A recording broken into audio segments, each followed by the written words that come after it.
So let's unbox this baby and see, oh well, not a baby, but probably the beast, and see what we have. So I bought this in Fry's for about $130, and it had a $30 mail-in rebate. So effectively, or sorry, $139 and $30 of mail-in rebate. So effectively I bought this for about $109. And there it is open. Now, how am I going to take this out on the table? Hold on a second. I'm going to take this out on the side and bring it back on the table. This is a Thermaltake Core V71 cabinet with 9 drive bays plus 2, which this is 11. This is not for the NAS build, and this will be for my workstation, and I have liquid cooling in my workstation, so this should be able to support the radiator and the liquid cooling pump and everything.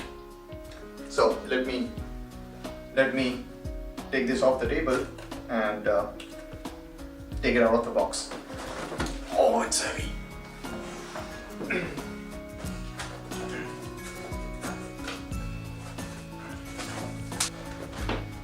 On the other hand, why should I have all the fun? Let me do this on the table. Damn it, this thing's weighs like a ton. I'm just wondering, how much does this weigh? Do we have a weight on this? Yes, unbelievable. This weighs about 33.5 pounds. Oh, that's heavy.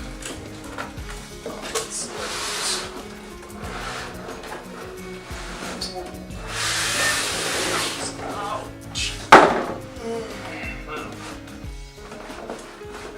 Yeah. You should the.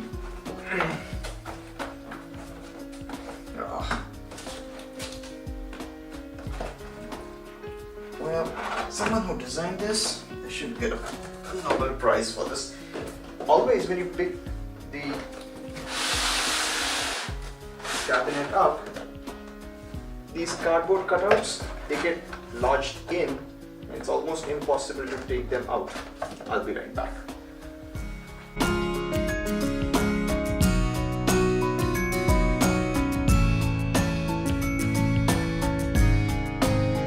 Is it upside down? Oh yeah, it's face first.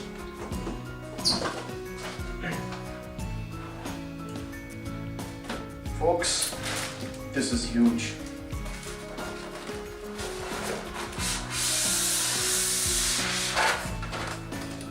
I actually never owned a full tower cabinet before, so this would be my first.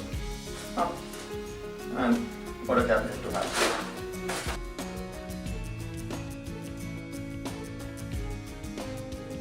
You've got a nice manual.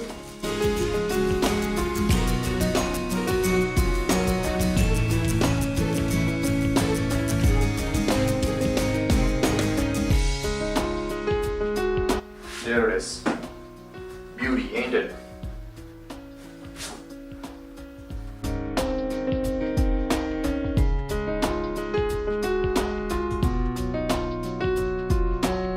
So this cabinet just has 2 external 5 1/4 drive slots,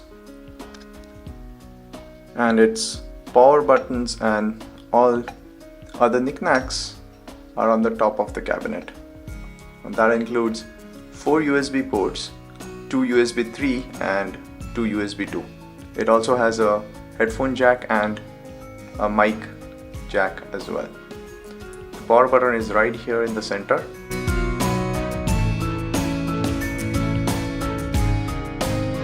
Here we have a whole bunch of other buttons, including the reset switch, which is common to all, and interestingly it has a fan LED on-off switch and 2 fan speed buttons, the high and the low button.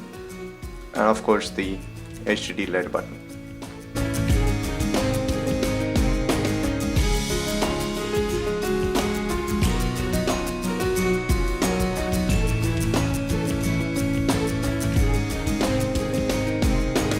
At the back, it has space for a big filter for the top radiator. It has holes for water cooling pipes, 14 centimeter fan, and a whole bunch of expansion slots. And of course, the power supply is at the bottom of the case. That really makes sense when you think of a cabinet that is so tall. If you keep a power supply up on top, it'll become top heavy and it'll a really high center of gravity. Looking at the weight of this cabinet, I'm pretty sure it won't topple over no matter how many power supplies you put up on top of this. The neat thing about this cabinet is it has captive screws so that they won't fall off, which is a nice touch. And the panels open sideways and don't slide at the back. This cabinet also has a complete window on its side.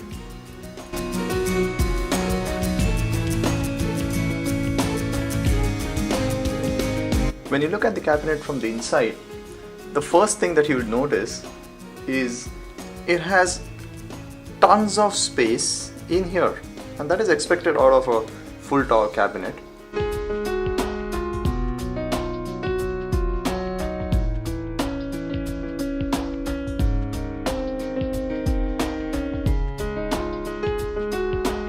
The other thing that is not apparent in this shot is the cabinet has a whole lot of fans.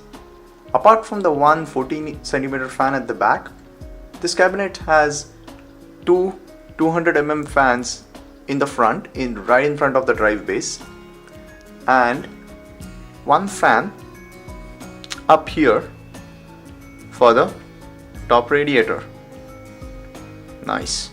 One nice thing about this cabinet is the attention to detail, and all of the cutouts have this nice rubber flaps and padding around them so that it won't fray or cut any cables if you run it through them.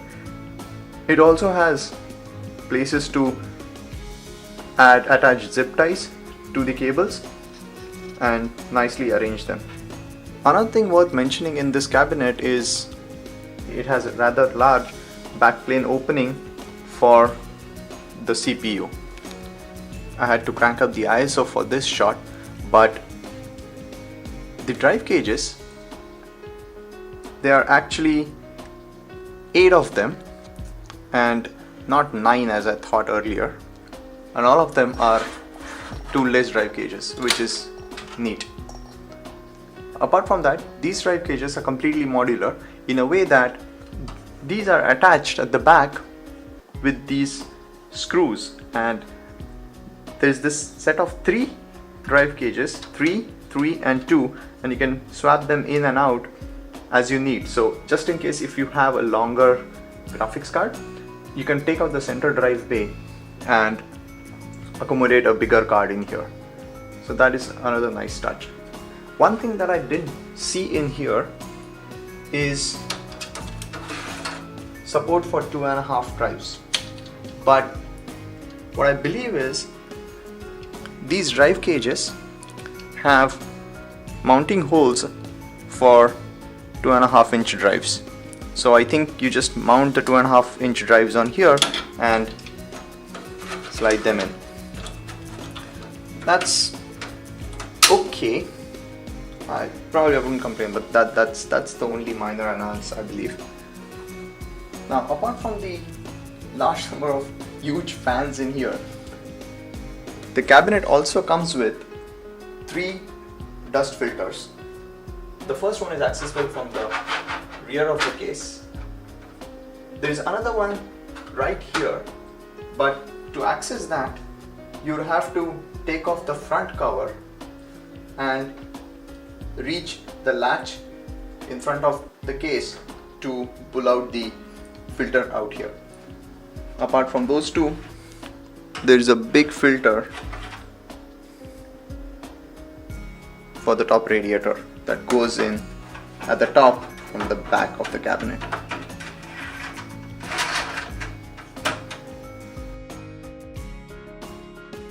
So the other side of the case, it has, there you go, the adapter for the fan. Yeah, so what is being done here is, I think this one cable or one power tap will power all the three fans, because I believe these three, all of these are tied together. So you just need to supply power here and that's it. It will power up all the three 200 mm fans. It also has an accessory pack which I just noticed inside this drive cage.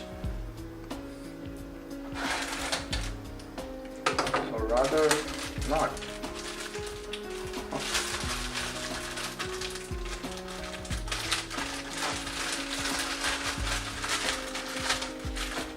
Well, apart from the standard doodads,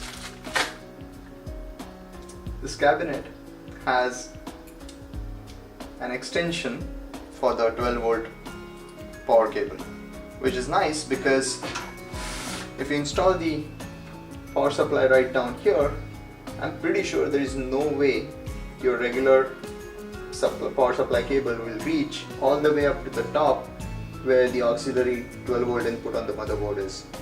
So that's a nice touch. Good. So that is it, folks.